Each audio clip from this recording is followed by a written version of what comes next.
तो मेरा नाम है निकांश एंड आज के इस वीडियो में हम स्टार्ट कर रहे हैं हमारी IIT Madras BS degree statistics 01 की प्लेलिस्ट, जिसका नाम हमने दिया है weekly summary. So weekly summary में बेसिकली हम हर वीक के जितने भी कॉन्सेप्ट्स हैं एंड जितने भी क्वेश्चंस हैं उनको सॉल्व करेंगे। यानी कि आपको कंप्लीट एक वीक का जितने भी कंपोनेंट्स हैं वो सारे एक ही वीडियो में मिल जाएंगे। हमने ऑलरेडी इंग्लिश की वीकली समरी भी बनाई हुई है, तो आप जाके प्लेलिस्ट के थ्रू उसको भी चेकआउट कर सकते हैं। ओके, सो इस वीडियो में हम यहाँ पे कंप्लीट करेंगे ये पहले वीक की समरी को, जिसका नाम है वीकली समरी 01। तो चलिए स्टार्ट करते हैं। So let's start with what is statistics. तो स्टैटिस्टिक्स होता क्या है? It is the art of learning और obtaining information from the given data. So basically statistics का मतलब होता है हमारे पास कोई भी सेट ऑफ डाटा होगा, डेटा होगा, ठीक है, एंड उस डेटा की हेल्प से हम कहीं ना कहीं कुछ इन्फॉर्मेशन निकालेंगे। जैसे फॉर एग्जांपल मान लीजिए हमारे पास एक ये पाई चार्ट है, ठीक है, जिसमें लिखा हुआ है कि क्या एक्टिविटीज करना बच्चे पसंद करते हैं ड्यूरिंग देयर फ्री टाइम, ठीक है। तो आप यहाँ पे इस चार्ट को देख के, इस पाई चार्ट को देख के बता सकते हैं कि सबसे ज्यादा बच्चे यहाँ पे कहीं ना कहीं सोना पसंद करते हैं, सबसे कम बच्चे यहाँ पे टीवी देखना पसंद करते हैं, ठीक है। तो बेसिकली आप एक चार्ट की हेल्प से कहीं ना कहीं इन्फॉर्मेशन को निकाल पा रहे हैं, ठीक है। ये जो आप कर रहे हैं इसी को हम स्टैटिस्टिक्स कहते हैं। So there are majorly two branch of statistics, जिसका नाम है descriptive statistics and inferential statistics. इन दोनों पे हम वन बाय वन बात करते हैं। सो डिस्क्रिप्टिव स्टैटिस्टिक्स क्या होता है? So it is related with description and summarization of data, ठीक है। एंड अगर इसके बारे में हिंट दे तो ये कहीं ना कहीं डायरेक्ट इन्फॉर्मेशन को रिप्रेजेंट करता है, ठीक है। अभी जब एग्जाम्पल आएंगे तो आप उसको देखेंगे तो आपको और ज्यादा क्लैरिटी मिलेगी। ओके, चलिए सेकंड है इन्फ्रेंशियल स्टैटिस्टिक्स। सो इन्फ्रेंशियल स्टैटिस्टिक्स में क्या होता है? इसमें हम कहीं ना कहीं कुछ हमारे पास इंफॉर्मेशन प्रोवाइड रहती है एंड उस पर्टिकुलर इंफॉर्मेशन की हेल्प से हम कंक्लूजन निकालते हैं, ठीक है। आप देख सकते हैं यहाँ पे लिखा हुआ है फॉर्मिंग कंक्लूजन, यानी कि final result from data comes in this part of statistics, ठीक है। आप इसको ऐसे समझ सकते हैं, मान लीजिए मैं कह रहा हूँ कि हमने दिल्ली के बारे में कहीं ना कहीं हमने स्टडी करी, ठीक है। हमारा जो यहाँ पे मेन कंसेप्ट है, मेन सेंटर ऑफ पॉइंट जो है वो दिल्ली है, ठीक है, दिल्ली। अब दिल्ली के अंदर हम स्पेसिफिकली कन्नाट प्लेस के बारे में पढ़ रहे हैं, ठीक है। या फिर आप ऐसा समझ सकते हैं कि हमने दिल्ली के बारे में कुछ डाटा कलेक्ट किया एंड उस डेटा की हेल्प से हम बता रहे हैं कि हाँ दिल्ली में इतना पोल्यूशन है या दिल्ली में इतनी नंबर ऑफ रिवर पास करती है। सो बेसिकली हम एक किसी पर्टिकुलर सेट ऑफ डेटा से हम कंक्लूजन निकाल रहे हैं, ठीक है। अब जैसे इंडिया का हमने पूरा मैप देखा एंड उस मैप को देखने के बाद हम कंक्लूजन निकाल रहे हैं कि सबसे बड़ा स्टेट कौन सा है एरिया वाइज एंड सबसे छोटा स्टेट कौन सा एरिया वाइज। तो यहाँ पे भी हम कंक्लूजन निकाल रहे हैं। ओके, चलिए population and sample. So population and sample ये बहुत ज्यादा इंपॉर्टेंट टर्म्स है एंड ये आपको पता होना चाहिए। So total collection of data is called population and a subgroup of population which we need to study is called sample. So basically जो पूरा set of collection of data होता है, ठीक है, जो पूरा डेटा होगा वो हमारा पॉपुलेशन कहलाता है एंड उसके अंदर जिस भी सबग्रुप को हम पढ़ रहे हैं, जिसकी भी सबग्रुप को हम स्टडी कर रहे हैं वो सैंपल कहलाएगा। आप इसको एक एग्जांपल से समझ सकते हैं, जैसे कि मान लीजिए हमारे पास एक क्लासरूम का डेटा है, ठीक है। सो क्लासरूम में क्या है, बच्चे प्रेजेंट है, यहाँ पे बच्चे हैं, ठीक है, उन बच्चों के यहाँ पे नाम लिखा हुआ है। अब इस पूरे क्लासरूम में जितने भी बच्चे हैं हम इनमें से किसी एक बच्चे को पकड़ते हैं एंड उसका स्कोर कार्ड चेक कर रहे हैं। तो आप देख सकते हैं यहाँ पे हमारा पॉपुलेशन क्या हो गया, स्टूडेंट इन क्लासरूम, यानी कि पूरा जो क्लासरूम है उसमें जितने भी बच्चे हैं वो हमारे पॉपुलेशन हो गए। एंड इसके अंदर जो हम स्पेसिफिकली किसी एक बच्चे को पढ़ रहे हैं, किसी एक स्पेसिफिकली बच्चे को उसका हम डेटा कलेक्ट कर रहे हैं, उसका स्कोर कार्ड हम चेक कर रहे हैं, तो वो हमारा सैंपल कहलाएगा। तो यहाँ पे सैंपल रवि हो गया। ओके, चलिए सो यहाँ पे हमारे पास कुछ क्वेश्चंस है, उन क्वेश्चंस को हम एक बार पढ़ते हैं, ठीक है। So question number 1 is a study has been conducted to examine whether the students who have applied for MA entrance exam in 2020 are willing to write the exam in the coming week or not. A group of 10,000 students were randomly selected from the urban areas of India. ठीक है, ये word है। Okay, इसको मान यहाँ पे देख लेना। It is concluded that 80% of students want to write in the exam. तो यहाँ पे एक एग्जामिनेशन कंडक्ट करवाया गया था 2020 में MA, और इसमें बच्चे एग्जाम देना चाहते हैं या नहीं देना चाहते, इसके बारे में जानने के लिए कहीं ना कहीं 10,000 बच्चों को रैंडमली सिलेक्ट करा गया from the urban areas of India. और इन पर्टिकुलर बच्चों की जो भी जवाब इन्होंने दिया उसके बेसिस पे कंक्लूजन बनाया गया कि 80% बच्चे एग्जाम देना चाहते हैं, ठीक है। अब ये हमारे पास डेटा हो गया। अब इसके हम क्वेश्चन अटेम्प्ट करते हैं। सो identify the sample and population from the given statement, ठीक है। तो अब यहाँ पे हमें कहीं ना कहीं आइडेंटिफाई करना है कि पॉपुलेशन क्या है एंड सैंपल क्या है। सो पॉपुलेशन तो यहाँ पे सारे बच्चे हो गए जो MA-AAA का एग्जाम देना चाहते हैं। सो यहाँ पे डी ऑप्शन में हमें दिख रहा है कि population consist of student from all across India, और यहाँ पे जो सैंपल है वो कितना है, 10,000 बच्चे जो कि अर्बन एरिया से सिलेक्ट करे गए। तो ये देखिए 10,000 student from urban areas of India. So हमारा करेक्ट ऑप्शन हो जाएगा डी। ठीक है, सेकंड क्वेश्चन है identify the correct statement from the following. Aforementioned conclusion made on the basis of the sample is correct. तो यहाँ पे जो कंक्लूजन बनाया गया क्या ये सही है? अब आप खुद बताइए कि इंडिया इतना बड़ा है, अब MA-AAA एंट्रेंस एग्जाम, कोई भी एंट्रेंस एग्जाम हो, इसमें बहुत सारे बच्चे बैठते हैं। अब इस एग्जाम में बैठना चाहिए या नहीं बैठना चाहिए, इसके बारे में जानने के लिए हम सिर्फ 10,000 बच्चों से राय लेंगे, एंड वो 10,000 बच्चे भी सिर्फ और सिर्फ अर्बन एरिया से होंगे। जो बच्चे रूरल एरियाज में रहते हैं उनका क्या? ठीक है, तो यहाँ पे कहीं ना कहीं मेजर सेक्शन ऑफ स्टूडेंट यहाँ पे मिस आउट कर जा रहे हैं। तो ये जो हमने सैंपल लिया है ये कहीं ना कहीं सही रिप्रेजेंटेटिव नहीं है, या सही रिप्रेजेंटेशन नहीं है पूरे पॉपुलेशन का। ठीक है, तो हमारे पास डी ऑप्शन करेक्ट हो जाएगा, जहाँ पे लिखा हुआ है कि ये कहीं ना कहीं करेक्ट रिप्रेजेंटेशन नहीं है पूरे पॉपुलेशन का। ओके, थर्ड क्वेश्चन है यहाँ पे, ये मल्टी सिलेक्ट क्वेश्चन है। ठीक है, तो यहाँ पे मल्टी करेक्ट या मल्टी सिलेक्ट आप दोनों में से कुछ भी कह सकते हैं। ठीक है, तो यहाँ पे एक से ज्यादा ऑप्शन सही हो सकते हैं। What can you say about the nature of the study. तो ये जो स्टडी हुई है ये डिस्क्रिप्टिव है, ये इन्फेरेंशियल, आपको ये बताया। सो आप देख रहे हैं कि यहाँ पे कहीं ना कहीं कुछ डेटा कलेक्ट करा गया एंड उसके आगे कुछ कंक्लूजन निकाला गया। तो कंक्लूजन वाला तो हमारा इन्फेरेंशियल होता है, तो हमारे पास डी ऑप्शन करेक्ट हो जाएगा। अब आप ध्यान से देखेंगे तो डी पॉइंट भी सेम वही बात कही है, the study is inferential but not descriptive, तो ये भी करेक्ट हो जाएगा। Okay, fourth question, according to news report Facebook is partnering with external researchers from the field of political science and social media to examine the impact of social networking site on the society during the 2020 US presidential election.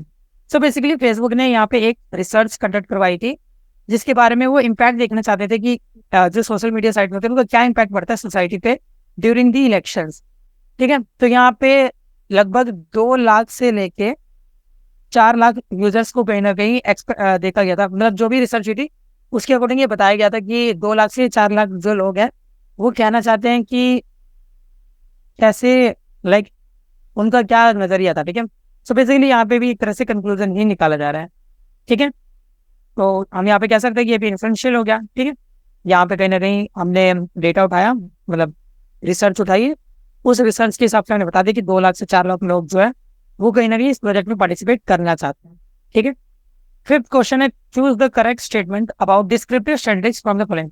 सो अभी हमें descriptive statistics के बारे में कुछ यहाँ पे information बतानी है कि कौन सी सही है कौन सी गलत है।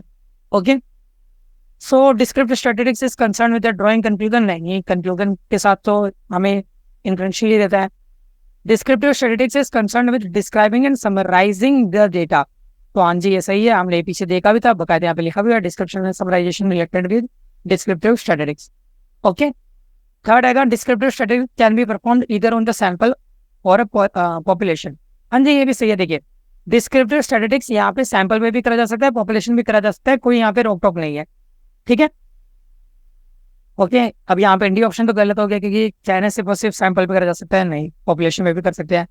We must always take into account the possibility of chance while studying descriptive statistics. तो यहाँ पे चांस वगैरह की बात नहीं होती। देखिए पॉसिबिलिटी, चांसेस, कंक्लूजन सारा का सारा इन्फ्लुएंशियल में ही काउंट होगा। सो इसके जो करेक्ट ऑप्शन रहेंगे वो जाएंगे B and C. Sixth question, central pollution control board wants to check the air quality index of all the major cities in India after Diwali to decide if air pollution is reaching unhealthy levels. ठीक है, levels. तो यहाँ पे basically एक pollution control board है, AQI, वो check कर रहा है जो भी मेजर सिटीज है इंडिया की दिवाली के बाद की जो एयर पोल्यूशन है वो अनहेल्दी लेवल पे पहुंचा है या नहीं पहुंचा, या पहुंचा भी है तो किस हद तक पहुंचा है। तो ये ऐसे करने के लिए इन्होंने लिस्ट बनाई जितने भी मेजर सिटीज है एंड उनके रिस्पेक्टिव AQI लेवल्स को इन्होंने चेक किया। ठीक है, तो यहाँ पे इन्होंने चेक करा एंड उस लिस्ट के बारे में कुछ यहाँ पे और इन्फॉर्मेशन दे दी है कि चेक करें कि किस सिटी का जो AQI लेवल है वो 100 से ज्यादा है। तो ये वो टाइप की जो स्टडी है ये डिस्क्रिप्टिव कहलाएगी क्योंकि यहाँ पे कोई भी कंक्लूजन नहीं बनाया गया है। ठीक है, seventh question, suppose we are interested in studying the height of an average Indian adult above the age of 80. Due to practical constraints, it is not possible to collect the data for the whole country. So basically यहाँ पे हो क्या रहा है, यहाँ पे एक study कराई जा रही है जिसमें हम हाइट मेजर करना चाहते हैं एक एवरेज इंडियन अडल्ट की जिसकी एज 18 से ज्यादा है। सो प्रैक्टिकली तो हर एक इंसान की यहाँ पे हाइट हम मेजर कर नहीं सकते हैं। तो यहाँ पे सैंपल उठाया गया है 10,000 लोगों का एंड उसके बेसिस पे यहाँ पे कहीं ना कहीं जो भी स्टडी है वो कंडक्ट कराई जा रही है। तो हमसे पूछा जा रहा है कि करेक्ट सैंपल कौन सा होगा। 10,000 लोग कर्नाटका से ले लें? नहीं। अब देखिए, अगर इंडिया की बात हो रही है, पूरे हम यहाँ पे इंडियन एडल्ट की बात हो रही है, तो हमें यहाँ पे देश के हर सेक्शन से, हर कोने से यहाँ पे कहीं ना कहीं लोगों को लेना चाहिए अपनी स्टडी में। तो कर्नाटक के से बच्चे ले ले तो ये भी गलत है, साउथ इंडिया के बच्चे ले ले वो भी गलत है। बच्चे मतलब जो भी यहाँ पे इंडियन एडल्ट है, मैं आपको बच्चा बोल दे रहा हूँ, ठीक है। सी ऑप्शन यहाँ पे सबसे एक्यूरेट है, क्योंकि यहाँ पे कहीं ना कहीं सारे मेजर पार्ट्स ऑफ इंडिया से यहाँ पे लोग सिलेक्ट करे गए हैं। तो ये 2000 एडल्ट, 2000 फ्रॉम ईच, ये करेक्ट ज्यादा लग रहा है, ठीक है, ये सही होगा। 8 question, which one of the following statement best describe the difference between population and sample. तो यहाँ पे हमसे पूछा जा रहा है कि पॉपुलेशन एंड सैंपल को डिफरेंशिएट करने के लिए सबसे सही यहाँ पे कौन सा ऑप्शन है, ठीक है। तो आप यहाँ पे ध्यान से देखेंगे तो सी पार्ट यहाँ पे सबसे एक्यूरेट है। क्यों? क्योंकि यहाँ पे बताया गया है पॉपुलेशन पूरा ग्रुप होता है एंड सैंपल उसी का सबसेट होता है, ठीक है। तो ये सबसे बेस्ट ऑप्शन है एंड ये ही करेक्ट होगा, ठीक है। आपको बताया था ना कि पॉपुलेशन एक बड़ा पार्ट होता है एंड जो सैंपल होता है वो कहीं ना कहीं उसी पार्ट के अंदर छोटा सा एक हिस्सा होता है, ठीक है। आप इसका ऐसे लगा लीजिए कि जो पॉपुलेशन है वो इंडियन क्रिकेट टीम हो गई और जो सैंपल है वो रोहित शर्मा, विराट कोहली, सूर्य कुमार यादव, जसप्रीत बुमराह जैसे प्लेयर्स हो गए, हार्दिक पांड्या, ठीक है। अब ये मत बोलना कि आप ये फेवरेट प्लेयर में शामिल नहीं किया, ठीक है। सारे यार दिल से इंडियन है सारे, ठीक है। चलिए आगे बढ़ते हैं। 9, according to the ICC, a test cricket ball when new should not weigh more than 163 grams. The manufacturer of Duke cricket ball suspects that the average weight of their product is more than 163 grams. To confirm this, 100 Duke cricket ball were selected. ठीक है। तो basically यहाँ पे हो क्या रहा है कि ICC यानी कि इंटरनेशनल क्रिकेट काउंसिल जो है वो कहीं ना कहीं उनका रूल है कि जो टेस्ट क्रिकेट की बॉल है उसका वेट 163 ग्राम से ज्यादा नहीं होना चाहिए। अब ड्यूक क्रिकेट बॉल जो कि कहीं ना कहीं ड्यूक एक मैन्युफैक्चरर है, ठीक है, वो क्रिकेट बॉल बनाते हैं, तो उन्होंने उनको लगे सस्पेक्ट हो रहा है कि कहीं उनकी जो बॉल का वेट है वो 163 ग्राम से ज्यादा तो नहीं है। अब इसी को कंफर्म करने के लिए उन्होंने सैंपल उठाया 100 ड्यूक क्रिकेट बॉल का, ठीक है। तो अब यहाँ पे इस डेटा के अकॉर्डिंग में बताने की कौन सा करेक्ट ऑप्शन है। तो ये तो सबसे आना बहुत ज्यादा इजी पड़ गया है, ठीक है। देखिए, जो हमारा पॉपुलेशन है वो सारी की सारी ड्यूक क्रिकेट बॉल हो गई, ठीक है, क्योंकि यहाँ पे ड्यूक चेक कर रहा है, ठीक है। तो ड्यूक यहाँ पे पॉपुलेशन ड्यूक क्रिकेट बॉल हो गई और सैंपल जो 100 ड्यूक क्रिकेट बॉल है, ठीक है। बच्चे यहाँ पे कंफ्यूज हो सकते हैं कि ऑल क्रिकेट बॉल आना चाहिए, बट नहीं, यहाँ पे ड्यूक ही हमारा मेन सेंट्रल पॉइंट है। ड्यूक चेक कर रहा है ना कि उनकी जो बॉल्स है वो उनका वेट 163 ग्राम से ज्यादा है या नहीं, ठीक है। तो यहाँ पे सी ऑप्शन करेक्ट हो जाएगा। 10th देखते हैं। A director of an engineering institute wants to evaluate the performance of student of all year and all department, जो भी यहाँ पे डिपार्टमेंट मेंशन है, ठीक है, computer science, mechanical, electrical and electronics, ठीक है, in the institute. He randomly select performance report of 50 students from the first year computer science batch. तो यहाँ पे ये जो सैंपल लिया गया ये सही है गलत है ये बताना है। तो परफॉर्मेंस अगर आपको मेजर करनी है तो डेफिनेटली आप सिर्फ और सिर्फ first year of CSE batch के बच्चों को ले रहे हो, वो भी सिर्फ 50 बच्चों को, तो ये तो करेक्ट नहीं है। अगर आपको सारे डिपार्टमेंट के चाहिए तो आपको हर डिपार्टमेंट से बच्चों को यहाँ पे सिलेक्ट करना चाहिए। तो यहाँ पे जो सैंपल है कहीं ना कहीं वो गलत हो जाएगा, ठीक है। The sample chosen is wrong as it is not the correct representative of the entire population. Okay, चलिए 11th पे आते हैं। A construction company wants to start a house construction business in a city. Since there is a large number of houses, the company collects a sample of houses from the city and uses the properties of the sample to study house prices in the city. Which branch of statistics does the above analysis comes under? तो ये descriptive है या इंटेंशियल है? सब देखो, यहाँ पे बोला जा रहा है कि एक कंस्ट्रक्शन कंपनी है, उनको अपना एक हाउस कंस्ट्रक्शन बिजनेस स्टार्ट करना है एक सिटी में। अब वहां पे क्योंकि बहुत सारे घर हैं तो उनको बिजनेस कैसे सही तरीके से इंप्लीमेंट करना चाहिए, इसके लिए वो क्या करते हैं, एक स्टडी कंडक्ट करवाते हैं जिसमें वो कुछ हाउसेस को लेते हैं एंड उसके हेल्प से कहीं ना कहीं एनालाइज करने की कोशिश करते हैं, ठीक है। तो आपको यहाँ पे दिख रहा है कि कुछ जो हाउस को स्टडी करा जा रहा है वो हमारा सैंपल हो गया एंड उसके बेसिस पे हम यहाँ पे कहीं ना कहीं अपना एक कंक्लूजन देंगे कि हाँ यहाँ पे जो कंस्ट्रक्शन बिजनेस है वो कैसे करना चाहिए एंड करना भी चाहिए कि नहीं करना चाहिए। तो यहाँ पे कंक्लूजन बन रहा है तो ये इंटेंशियल हो जाएगा, ठीक है। 12th, an online opinion poll was conducted by a film reviewing website to rank Indian films from the year 2000, ठीक है, यार 2000 से जो भी मूवीज है उनको यहाँ पे कहीं ना कहीं रैंक करा जाना है।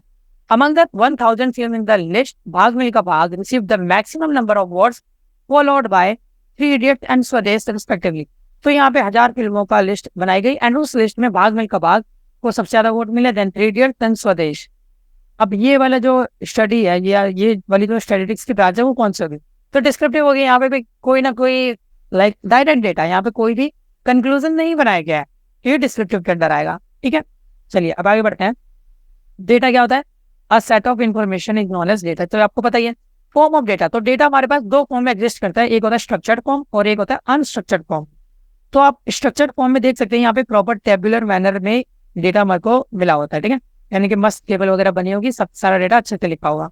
ठीक है, वही अनस्ट्रक्चर्ड डेटा में क्या होता है? रैंडमली कुछ भी लिखा होता है, हमारे पास जो भी डाटा होता है वो ऐसे लिख देता है। ठीक है, तो आप देख सकते हैं कि दोनों में कितना डिफरेंस है।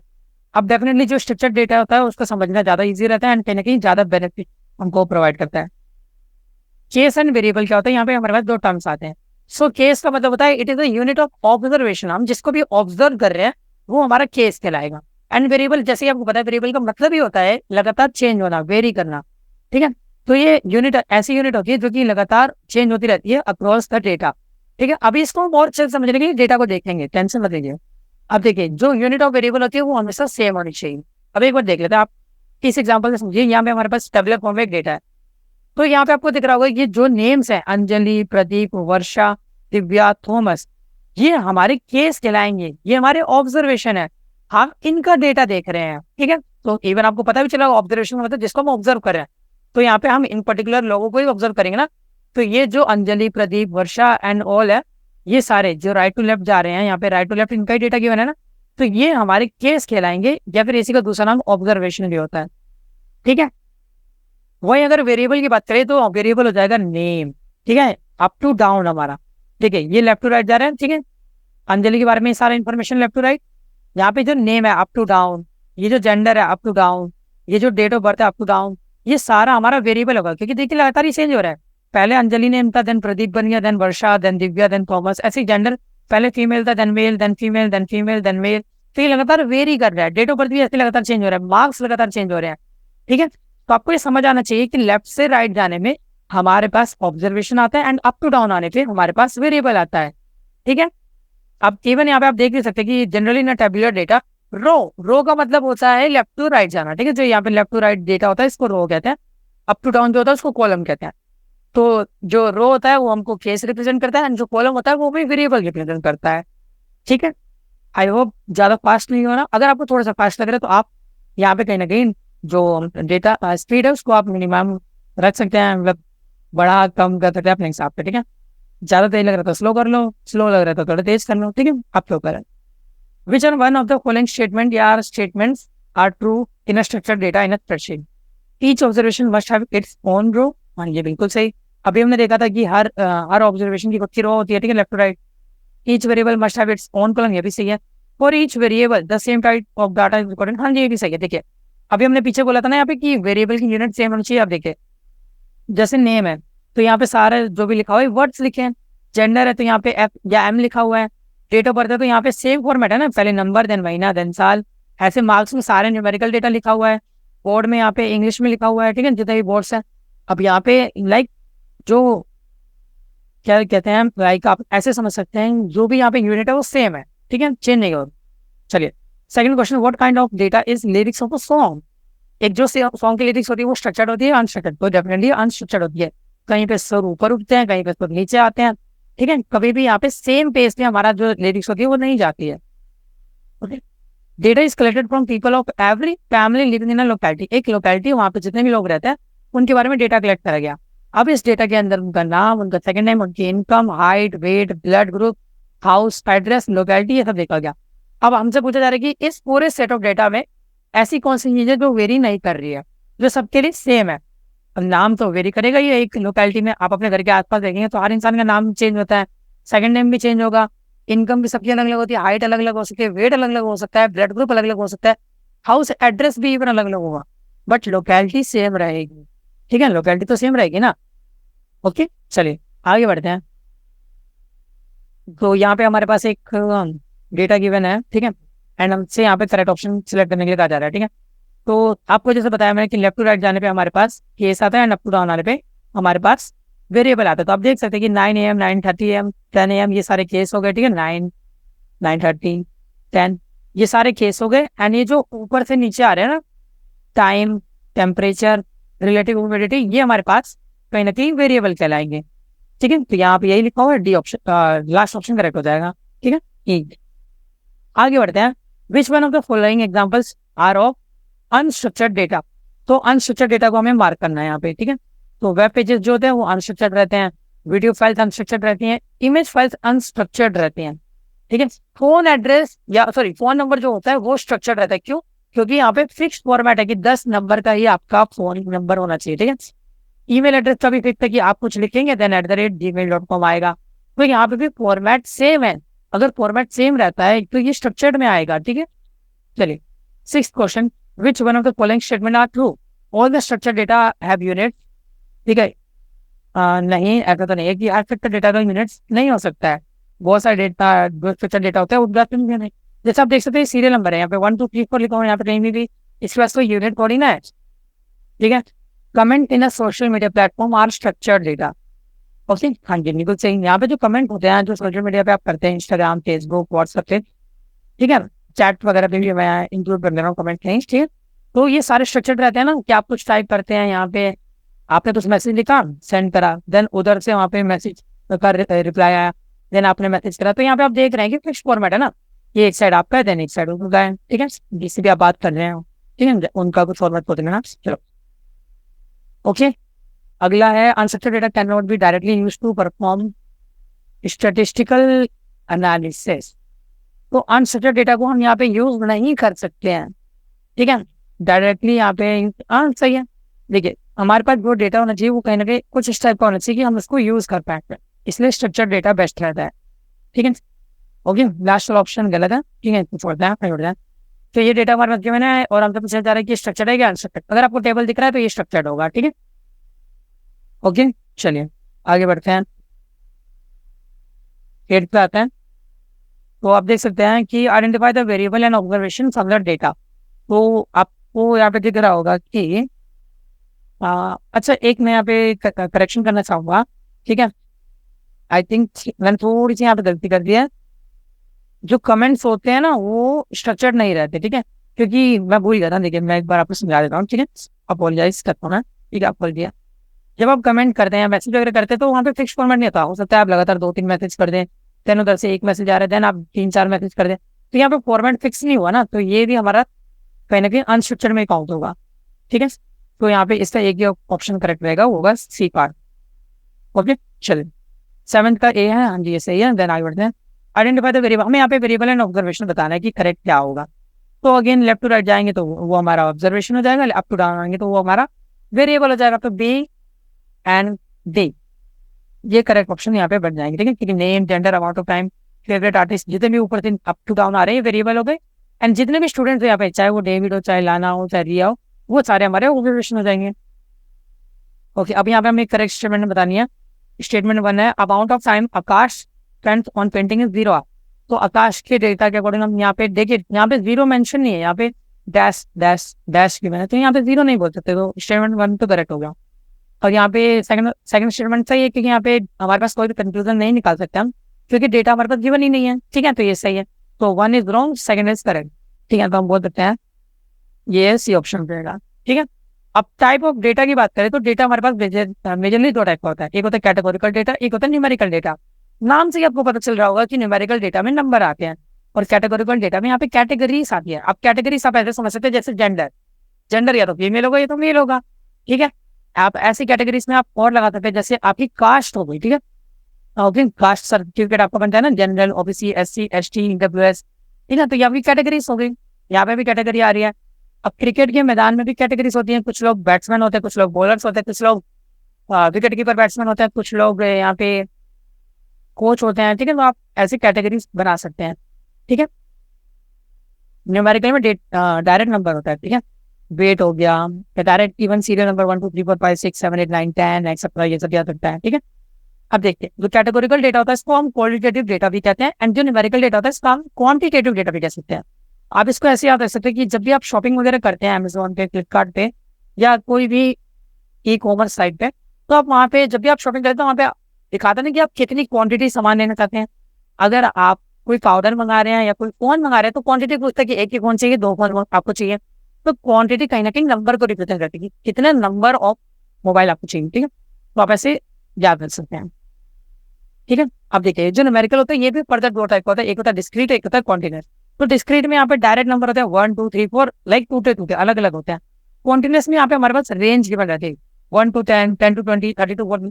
जब आपने टेलीमार्क अपने बनाया होगा 9 10 में या फिर इवन 11 में भी, तो आपको पता होगा कि जो भी हम टेलीमार्क में डेटा वगैरह लिखते हैं तो कई बार आता क्या है, हमारे पास upper class limit, lower class limit, इस तरीके की चीजें गिवन होती है। तो यहाँ पे एक रेंज में हमारे पास नंबर होता है, ठीक है। इस अगर रेंज में हमारे पास नंबर है तो ये कॉन्टिन्यूस में कहलाएगा।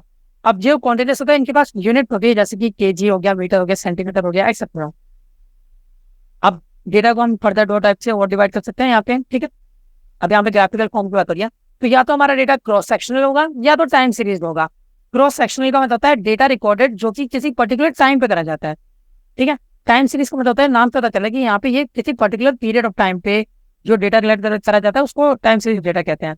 तो आप देख सकते हैं कि इस साइड पे यहाँ पे कार्स का कहीं ना कहीं जो भी प्राइस वगैरह है वो लिखा गया, तो ये किसी पर्टिकुलर टाइम पे जो भी रेट चल रहा है कार्स का, जो भी उनकी अवेलेबिलिटी है उसके हिसाब से यहाँ पे डेटा लिखा हुआ है, ठीक है। तो ये किसी पर्टिकुलर इंस्टेंट का डेटा है। वही टाइम सीरीज डेटा में क्या है, ये देखिए यहाँ पे डेली का डेटा रिकॉर्ड हो रहा है कि 1 मार्च को यहाँ पे कितनी क्वांटिटी पोटैटो खरीदा गया, बेचा गया, ये सब ऐसे करते हुए 2 मार्च 3 मार्च को हर दिन का यहाँ पे डेटा कलेक्ट करा गया, ठीक है। तो आप डायरेक्ट याद रखना कि अगर रेगुलर नंबर ऑफ डेज में डेटा कलेक्ट होगा तो वो टाइम सीरीज में आएगा, अगर किसी पर्टिकुलर इंस्टेंट में आएगा तो क्रॉस सेक्शनल होगा, ठीक है। इवन अब आप डायरेक्ट ऐसे याद रखते हैं कि टाइम सीरीज अगर आपको समझ आ गया, टाइम सीरीज है तो सही है, टाइम सीरीज नहीं है तो डेफिनेटली क्रॉस सेक्शनल होगा, ठीक है। क्वेश्चन देखते हैं, in order to forecast tomorrow temperature in Mumbai. तो कल के दिन या अगले दिन का फोरकास्ट को लाइक डिसाइड करने के लिए, जो टेम्परेचर क्या होगा ये भविष्यवाणी करने के लिए, ठीक है।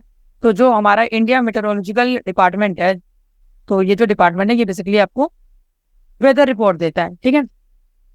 तो इसने टेम्परेचर, ह्यूमिडिटी, रेनफॉल डेटा को कलेक्ट करा गया है मुंबई के from all days from the previous 3 month. तो पिछले 3 मंथ के हर दिन का डेटा कलेक्ट कर गया। तो आप समझ गए होंगे ये टाइम सीरीज डेटा कहलाएगा, ठीक है, क्योंकि हर दिन का डेटा कलेक्ट करा गया है। Okay, what kind of variable are comparative form of at about. तो यहाँ पे एक कैटेगोरिकल न्यूमेरिकल में डिसाइड करना है, like more, good, less, better, ये सब किसमें आए। तो आपको दिख रहा है कहीं ना कहीं कैटेगरी है कि बेटर है कि नॉन, मतलब गंदा है, अच्छा है, बेटर है, बेस्ट है, कैसा है। तो यहाँ पे कैटेगरी है एंड इवन आपको दिख तो रहा है कि न्यूमेरिकल तो नहीं हो सकता क्योंकि नंबर तो यहाँ पे है नहीं, ठीक है। Third question, what kind of variable are date and day of the week. बहुत बच्चे इस वाले क्वेश्चन में गलती करने वाले क्योंकि उनको लगेगा डेट तो नंबर में होती है, ठीक है, तो ये न्यूमेरिकल होगा, बट नहीं, डेट कैटेगोरिकल होगा। क्यों? क्योंकि जो डेट होती है वो 1 से 31 तक ही हो सकती है। कभी आपने 32 डेट सुना है? नहीं। तो एक तरह से कैटेगरी में ही लाई करता है कि 1 से 31 तक, ठीक है। कैटेगोरिकल डेटा लिमिटेड होता है, ठीक है। सेम आप डे के साथ भी कह सकते हैं कि संडे टू सैटरडे, ठीक है, पूरा वीक हम यहाँ पे लगा रहे हैं, ठीक है, one Sunday, Monday, Tuesday up to Saturday and again Sunday. तो यहाँ पे भी कैटेगरी, तो ये दोनों ही डेटा कैटेगोरिकल कहलाएंगे। तो ये सी ऑप्शन करेक्ट हो जाएगा, ठीक है। चलिए आगे बढ़ते हैं।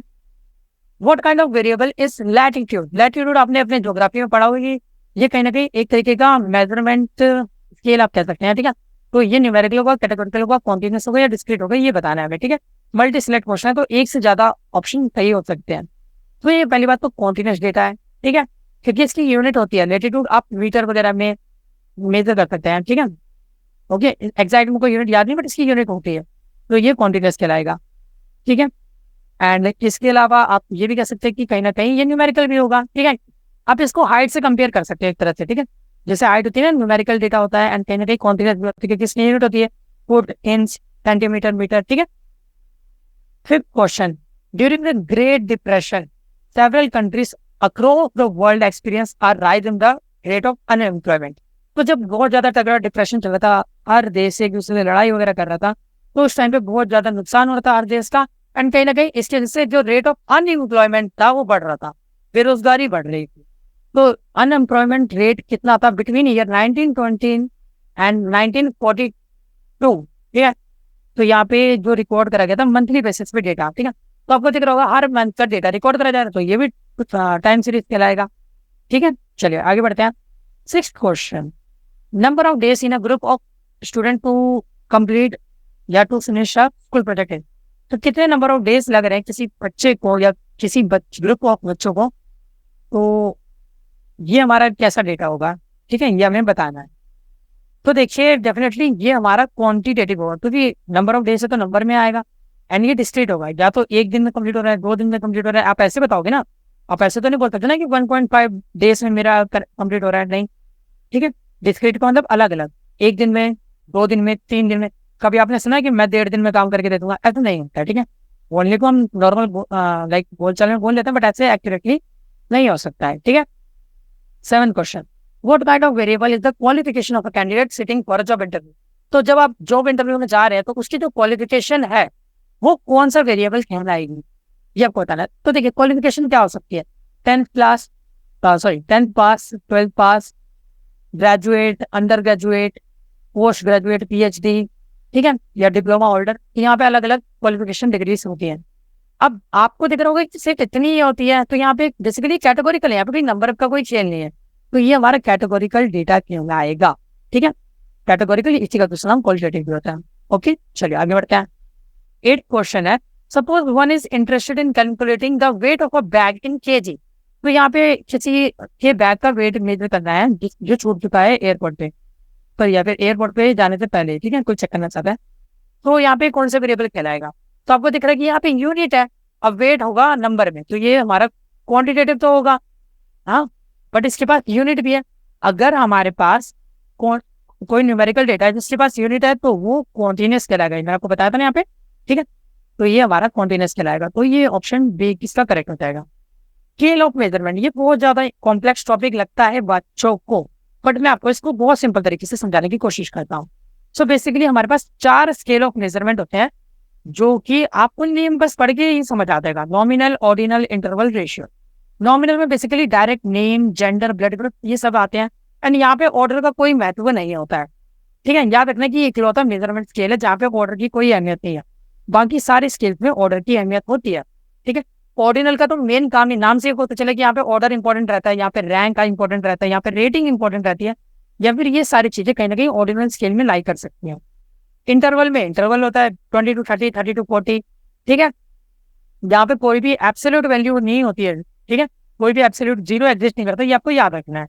जो टेम्परेचर फ़ारेनहाइट या फिर सेंटीग्रेड डिग्री में होगा, सेंटीग्रेड मतलब सेल्सियस का दूसरा नाम है, तो वो हमारा इंटरवल के अंदर लाई करेगा। यहाँ पे रेशियो हम नहीं निकाल सकते हैं, ठीक है, इंटरवल डेटा को ये हम रेशियो में कन्वर्ट नहीं कर सकते हैं, ठीक है। और यहाँ पे एडिशन एंड सब्ट्रैक्शन पॉसिबल होता है, ठीक है। ये टेबल आप बना लो, क्वेश्चन आप करो, देन आपको समझ आएगा कि ये डेटा मैं आपको क्यों बता रहा हूँ, ठीक है। वही रेशियो की बात करें तो height, weight, age, marks, ratio, यहाँ पे ये सब इसके अंदर लाई कर जाता है। यहाँ पे रेशियो निकालना भी पॉसिबल है। टेम्परेचर अगर हमारा केल्विन में होगा तो वो रेशियो के अंदर लाई करेगा।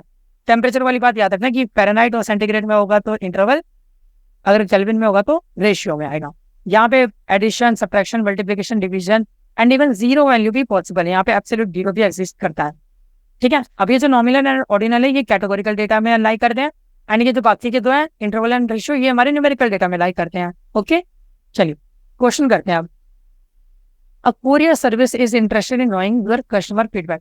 तो एक कोरियर सर्विस है वो आपका फीडबैक देना चाहती है अपने कस्टमर से, अपने कस्टमर का फीडबैक बेसिकली, ठीक है। तो यहाँ पे हमारे पास कुछ फीडबैक्स हैं, not satisfied, somewhat satisfied, neutral, satisfied, very satisfied. तो आपको दिख रहा होगा कि यहाँ पे कहीं ना कहीं ऑर्डर इंपॉर्टेंट है। अगर आपको ज्यादा पसंद कोई चीज आई, ज्यादा सर्विस पसंद आई तो आप वेरी सेटिस्फाइड लिखेंगे। अगर आपको उतना कुछ खास पसंद नहीं आया तो आप न्यूट्रल लिखेंगे। अगर आपको बहुत ज्यादा बुरा लगा है, आप सेटिस्फाइड नहीं है, तो यहाँ पे आप नॉट सेटिस्फाइड लिखेंगे। तो यहाँ पे ऑर्डर की अहमियत है, अगर ऑर्डर की अहमियत है तो ऑर्डिनल करेक्ट हो जाएगा, ठीक है। अगला second question, for which of the following scale of measurement is rank और ऑर्डर मीनिंगफुल। तो मैंने आपको बताया था कि ऑर्डर इंपॉर्टेंट होता है सबके लिए सिवाय नॉमिनल। तो यहाँ पे इंटरवल के लिए इंपॉर्टेंट रहता है, रेशियो, इंटरवल एंड ऑर्डिनल के लिए इंपॉर्टेंट रहता है, नॉमिनल के लिए बस नहीं रहता, बाकी सब क्लियर रहेगा, ठीक है। बड़े ध्यान से करना है आपको, मल्टी सिलेक्ट वाले में आपको हर क्वेश्चन, हर ऑप्शन को एक बार रीड करना चाहिए, ठीक है। Third question, a survey has been conducted to determine the amount of time a student below the age of 12 spends on playing video games, ठीक है। तो एक सर्वे कराया गया जिसमें चेक करा जा रहा है कि जो 12 साल की उम्र से कम एज के जो बच्चे हैं, ठीक है, वो कितना टाइम अपना व्यतीत करते हैं, कितना टाइम अपना लगाते हैं गेम खेलने में, ठीक है। तो यहाँ पे हमारे पास कुछ डेटा दिया गया कि 30 से कम, 30 to 45 मिनट, 45 to 60 मिनट या 60 मिनट से ज्यादा, ठीक है। तो हमें यहाँ पे इसका आंसर करना है। तो अब देखिए यहाँ पे कहीं ना कहीं ये ऑर्डिनल स्केल में लाई करेगा, कुछ बच्चे सोचेंगे इंटरवल है तो, बट इंटरवल नहीं है, यहाँ पे कहीं ना कहीं ऑर्डर महत्व देता है। ठीक है, अगर बच्चा ज्यादा वीडियो गेम खेल रहा है तो हम ज्यादा पे यहाँ पे मार्क करेंगे, कम गेम खेल रहा है तो कम पे मार्क करेंगे। तो यहाँ पे बेसिकली ऑर्डर का महत्व है, तो यहाँ पे ऑर्डर की जहाँ पे भी इंपॉर्टेंस रहेगी वो ऑर्डर इनिशियल आएगा। ठीक है, थोड़ा प्रैक्टिस करेंगे तो आपको ये समझ आने लगेगा। ठीक है, fourth question, Catherine has recently read the book कर prize winner the discomfort of evening by Marieke Lucas, जो भी नाम लिखा हुआ है, ठीक है, नाम इंपॉर्टेंट नहीं है, and decided to rate this book on the Goodreads website. ठीक है, तो एक वेबसाइट है गुडरीड वेबसाइट, वहाँ पे हमें बेसिकली यहाँ पे रेटिंग करनी है 1 to 5 के स्केल पे, कौन से में कहलाएगा। ठीक है, तो अब डेफिनेटली यहाँ पे क्वेश्चन आया, अब आपको थोड़ा सा खुद आप दिमाग लगाइए, यहाँ पे 1 to 5 में हमें करना है, यहाँ पे हमें कहीं ना कहीं एक तरीके का एक स्केल दिया गया ना, तो यहाँ पे 1 to 5 पे हमें बताना है। तो बेसिकली यहाँ पे इंटरवल आ रहा है, तो इंटरवल यहाँ पे करेक्ट ऑप्शन हो जाएगा। ठीक है, चलिए कुछ क्वेश्चन, अच्छा कुछ बच्चे सोच सकते हैं कि यहाँ पे भी तो ऑर्डर इंपॉर्टेंट है 1 to 5, तो देखिए यहाँ पे ऑर्डर की अहमियत कम है। ठीक है, क्यों? क्योंकि देखिए कुछ लोगों को हो सकता है कि बुक पसंद आए तो वो 1 दे दे, 2 दे दे, 3 दे दे। ठीक है, तो यहाँ पे लाइक उतना ज्यादा महत्व नहीं है 1 to 5 के स्केल में। जितना बड़ा स्केल होता है या जितना वैल्यूएबल स्केल होता है उसमें ऑर्डिनल की वैल्यू बढ़ जाती है। ठीक है, तो यहाँ पे बेसिकली हमारे पास अगर एक इंटरवल गिवन है तो हम इंटरवल पे बात करेंगे। Fifth question, what can you say about the scales of measurement being used for describing hair colour blonde, brunette red and cut black. तो आपको यहाँ पे डायरेक्ट दिख रहा है कि नेम्स है ये, तो यहाँ पे कहीं ना कहीं ऑर्डर का कोई महत्व नहीं है, सिर्फ सिर्फ नाम ही तो है, चलिए नॉमिनल हो जाएगा। Okay, sixth question, what is the scale of measurement for phone number. जो हमारे फोन नंबर होते हैं उनका क्या स्केल ऑफ मेजरमेंट होगा। ठीक है, हमें ये बताना है। तो फोन नंबर जो हमारा होता है उसमें ऑर्डर महत्व नहीं देता। ऐसा थोड़ी ना कि आपका नंबर अगर 9 से स्टार्ट हो रहा है तो उसकी वैल्यू बढ़ जाएगी, या जिसका नंबर 6 से स्टार्ट हो रहा है उसकी वैल्यू कम हो जाएगी, नहीं ना। तो यहाँ पे ऑर्डर का महत्व नहीं है, इंटरवल का कोई मतलब ही नहीं है, रेशियो का कोई मतलब ही नहीं है, तो हमारे पास नॉमिनल करेक्ट हो जाएगा। ठीक है, अब यहाँ पे हमसे पूछा जा रहा है रेशियो में हम क्या क्या कर सकते हैं। तो जैसा मैंने आपको बताया था, रेशियो में हम एडिशन कर सकते हैं, सब्ट्रैक्शन कर सकते हैं, मल्टीप्लिकेशन कर सकते हैं, डिवीजन कर सकते हैं, एंड साथ ही यहाँ पे जीरो भी हो सकती है इसकी वैल्यू। ठीक है, तभी मैंने कहा था कि ये टेबल इंपॉर्टेंट है, इस टेबल को आप सिर्फ इतना लिख लो तो आपको यहाँ पे सारे क्वेश्चन आप कर पाएंगे। ठीक है, last question of this video या दिस वीक, ठीक है, तो उसको हम देख पढ़ लेते हैं। If addition and subtraction can be perform, अगर हमको एडिशन या सब्ट्रैक्शन करना है तो हमें कौन सा स्केल लेना चाहिए। तो एडिशन और सब्ट्रैक्शन के लिए तो रेशियो ले सकते हैं, रेशियो में भी पॉसिबल है, साथ में इंटरवल में भी पॉसिबल है। ठीक है, ऑर्डिनल एंड नॉमिनल के लिए एडिशन, सब्ट्रैक्शन, मल्टीप्लिकेशन, डिवीजन कुछ भी नहीं होता। ठीक है, तो ए एंड सी इसका करेक्ट ऑप्शन हो जाएगा। तो इसके साथ ही हमने कंप्लीट कर लिया अपना पहला वीक। आई होप आपको मजा आया होगा एंड सब कुछ अच्छे से समझ भी आया होगा। ठीक है, हमने हर एक कंसेप्ट को अच्छे से पढ़ा है एंड साथ सारे क्वेश्चंस भी करे हैं। ठीक है, अगर आपको इसके बाद भी कोई भी डाउट है, कुछ भी ऐसा है जो आपको नहीं समझ आए, तो आप कमेंट बॉक्स में लिख सकते हैं अपना डाउट, मैं उसको रिजॉल्व करना, उसको सॉर्ट करना पसंद करूंगा। ठीक है, एंड प्लीज आप एक बार जाके प्लेलिस्ट में चेक कर सकते हैं कि बाकी और भी जो वीक के वीडियोस है वो कैसे हैं, एंड अपना प्लीज एक अच्छा सा रिव्यू भी जरूर लिखना, हम क्या इंप्रूवमेंट कर सकते हैं। अगर मेरी पढ़ाने में कोई कमी है तो आप वो भी प्लीज बताना। ठीक है, ताकि हम और ज्यादा उसको इंप्रूव कर सकें। Okay, thank you so much for watching this video and मिलते हैं नेक्स्ट वीडियो में। जब तक के लिए all the best for your future.